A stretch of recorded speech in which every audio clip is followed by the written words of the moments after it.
So I was able to sign around 70 clients before I even used a case study in my sales or in my marketing at all to try and get new customers. A lot of people think when they're first getting started, like that not having case studies presents a huge problem for getting clients. But how do you think that everyone who first got their client got that client, right? Obviously they didn't use a case study because they didn't have it. It's impossible for them to.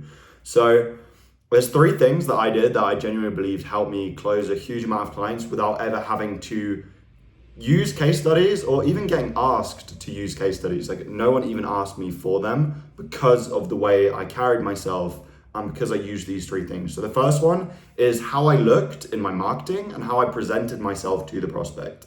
So before the prospect decides to book a call with you, they can check you out. They can essentially vet you. They're going to look at your social profiles. They're going to look at the way you reached out to them. They're going to look at your website. They're going to look at your VSL. If by the nature of how they're looking at you, you look like a complete beginner, you've not got a working website, your LinkedIn has all this like beginner content around it. It's not optimized at all. They're checking out like your social profiles. It looks terrible. Like you've not got an optimized profile at all. It very much seems like you're just getting started because you are. Like you've not really put any attention into your branding and how you're coming across. Like yes, how you're reaching out to the prospect and what you're saying is extremely important. But honestly, that can account for nothing if you look like a complete nobody and a complete beginner when they inevitably look at the presence you have online, which is a huge component to booking meetings, and they see that you're a complete beginner. They're almost going to have that in their minds. They are going to have that in their mind when they get onto the call with you. They're going to know that you're a beginner. They're going to know that you're new in this space. And that way they're going to warrant asking you the questions about case studies, about your experience, about things like that. The next one is, so you have your marketing and how you're looking, your branding around that. So make sure your profiles are optimized. Make sure you actually look like you know what you're doing in the form of marketing with your outreach message and with the way your profile is set up and the way it looks to your target customer.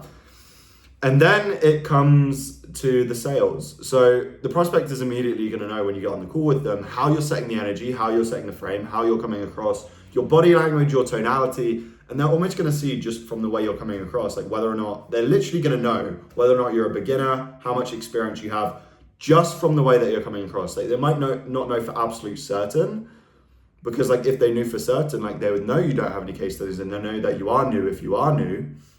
But essentially you can present yourself in a way that commands authority and that warrants them never even asking you about case studies just because of how you're coming across. You can present yourself as an authority even if you don't feel like one, and that's going to give them the confidence to see in you that you actually know what you're talking about, and then they're not going to worry about asking about case studies because you presented to them that you actually do know your stuff and you're not just making shit up and they're not going to be your first client or whatever they are.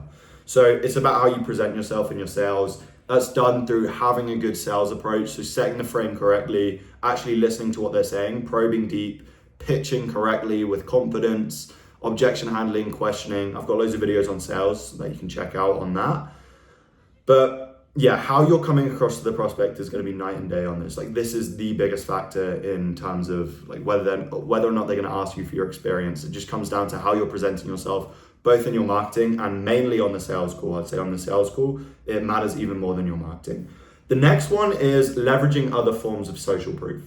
So case studies aren't the only form of social proof that you can use to get clients across the line. Like you can use evidence showing competence of other areas that you've been in. Like maybe you had a job before this that links kind of to what you're doing now. Maybe you're getting great results for yourself, and you can leverage that to show the prospect that you actually know what you're doing.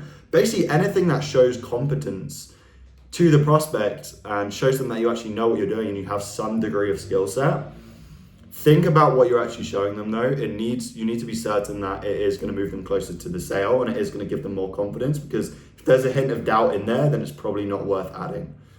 Because everything that you show the prospect is going to make a difference as to whether or not they're going to buy or whether or not they're not going to buy. Like sales isn't just one big thing that happens on the call that makes them decide not to buy. It's usually death by 1,000 cuts. So really think about what you're showing them. But case studies doesn't always have to be in the form of like this huge case study. Like we helped Cactus Media generate an extra 3 million in new annual revenue in 2 months. Like it doesn't have to be like that. You can genuinely just use screenshots, results, video clips of people vouching for you, little snippets, things like that.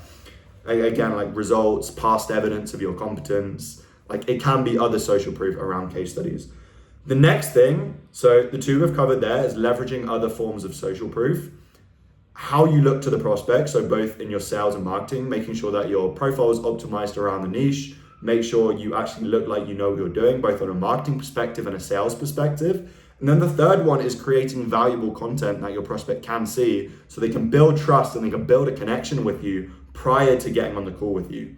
This is going to be huge because you probably already have a ton of valuable insights that you can give to your market that are going to help them to get to know you better, to like you more, and to ultimately be more likely to close when you get on a sales call with them. So why not start documenting that? Like I don't spend barely any time making these YouTube videos. I literally just press play. I've written 3 points here on my laptop that I can cover. You probably have hundreds and hundreds of videos you can make where you can walk prospects through this. And when you're using content creation to make prospects get across the line easier, like they don't have to find you organically. You can use this as part of your pre-call flows. You can make sure that prospects are actually viewing the content before you get on calls with them by sending it to them, by calling them up and saying, have you had a chance to view the content? Maybe even asking that on the sales call so you can ensure that they're actually warm. Because trust me, I have a hell of a lot of a better time selling to prospects who come through my YouTube channel, like ever since I've started, than I have through cold outbound, just because the connection is there. They already know what you do. And when it comes to case studies, because they're already bought into you, they see the value, they know like in a general sense what you're providing, and they already have a good understanding of how you can help. Them asking for case studies is going to be a lot more rare, especially if you combine it with leveraging other forms of social proof and then making sure you're presenting yourself well, both in the sales process and in your marketing process as well.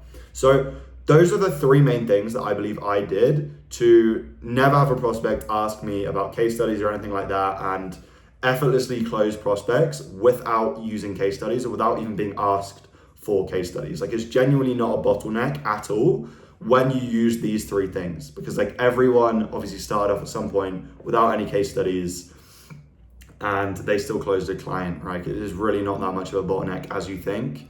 And I know tons of people, like my friends, people in the space that don't use case studies at all. Like I have a friend who's making $250K a month with a dental marketing agency. He doesn't use case studies to close.